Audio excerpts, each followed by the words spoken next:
Seiring dengan berkembangnya zaman digital, semua aspek kehidupan pun terpengaruh oleh hal tersebut. Tidak terkecuali permainan atau mainan anak-anak, hampir semua mainan anak-anak menggunakan gadget untuk bermain atau sekedar mengisi waktu luangnya. Namun belakangan salah satu permainan tradisional kembali viral. Permainan itu ialah lato-lato. Berikut 5 fakta dari lato-lato yang disajikan oleh Top 5.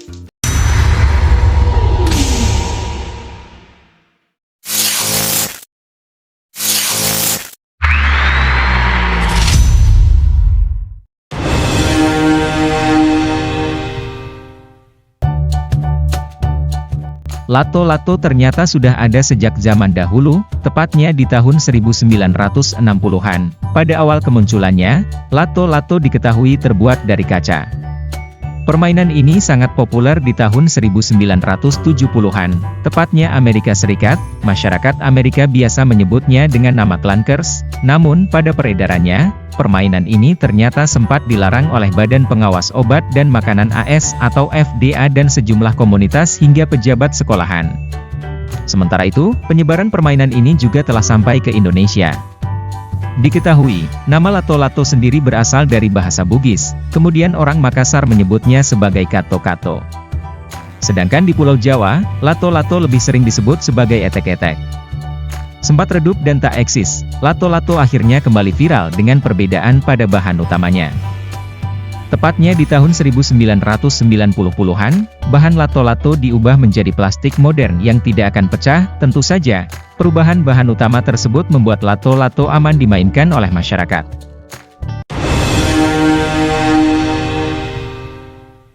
Lantaran sangat viral dan merupakan permainan tradisional, saat ini lato-lato dijadikan ajang perlombaan untuk meramaikan acara di kota-kota Indonesia. Berbagai macam perlombaan yang dilombakan, seperti durasi terlama, macam-macam freestyle, sambil makan dan berbagai macam rintangan yang disediakan.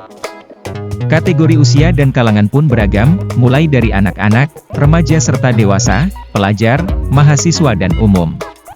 Pesertanya pun bukan main-main, puluhan bahkan ratusan, berbagai hadiah menarik disediakan oleh panitia lomba. Tempat perlombaan pun beragam, lapangan, tempat wisata, kafe, sekolah dan lain-lain.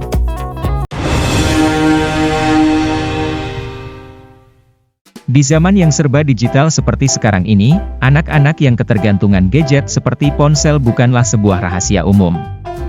Mulai dari anak-anak, remaja hingga dewasa tidak bisa lepas dari pengaruh buruk ponsel. Kehadiran lato-lato belakangan setidaknya mengalihkan perhatian anak-anak dari ketergantungan ponsel. Lato-lato juga memiliki manfaat lain untuk anak-anak, seperti melatih kemampuan motorik. Kemampuan ini bisa berkembang dengan bermain lato-lato, karena anak selalu berusaha memainkannya dengan sebaik mungkin. Kepercayaan diri juga terlatih, pun juga kemampuan anak bergaul dengan temannya meningkat, karena lato-lato lebih asyik dimainkan bersama-sama teman-teman, serta kecerdasan juga berkembang karena dengan bermain lato-lato anak-anak berusaha untuk menyusun strategi untuk memainkannya. Bermain lato-lato, saat ini memang terdengar hal yang lumrah dilakukan. Meski begitu, bahaya lato-lato sebenarnya bisa sampai menyebabkan cedera. Banyak yang mengatakan bahwa lato-lato erat kaitannya dengan kisah tragis. Dalam buku berjudul How to Become a Federal Criminal tahun 2019 oleh Mike Cass, penjualan lato-lato dilarang di sejumlah wilayah negeri Paman Sam. Ini menjadi tidak lanjut dari adanya sejumlah kisah tragis yang dimaksudkan tersebut. Mainan lato-lato tidak hanya terlihat seperti senjata, tetapi bisa berfungsi sebagai senjata. Edgar Snyder Associates menjelaskan ketika bola lato-lato dipukul secara bersamaan, anak-anak bisa memukul berbalik memukul wajah mereka sendiri atau orang lain. Ini nantinya yang akan memunculkan bahaya lato-lato, bisa menyebabkan mata lebam, mimisan, dan banyak cedera lainnya. Bola lato-lato pun berisiko retak jika saling memukul terlalu keras dan akan menciptakan bahaya yang lebih besar. Bermain lato-lato berdampak pada lingkungan. Lato-lato berisiko menyebabkan pencemaran suara, yaitu berupa bunyi konstan tek-tek-tek dari dua bola clackers yang dibenturkan. Groovy History menjelaskan lato-lato atau clackers ball muncul di Amerika Serikat pada 1968. Sejarah mencatat sejak kemunculannya, anak-anak membuat lingkungan menjadi lebih bising dengan suara khas lato-lato yang dimaksudkan.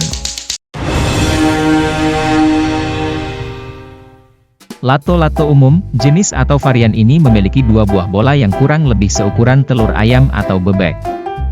Jenis ini menjadi standar umum untuk ukuran lato-lato. Dua buah bola yang padat dan keras ini turut mempengaruhi bunyi yang dihasilkan dan juga kecepatannya saat diayunkan. Lato jumbo, jenis atau varian ini memiliki dua buah bola yang berukuran lebih besar daripada umumnya yang hampir sebesar ukuran jeruk bali.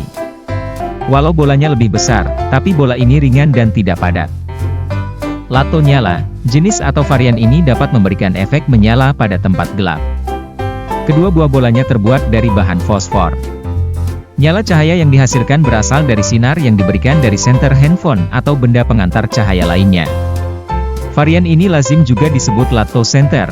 Keunggulan jenis lato-lato ini adalah terlihat lebih menarik dan estetik karena ayunan bolanya yang menyala.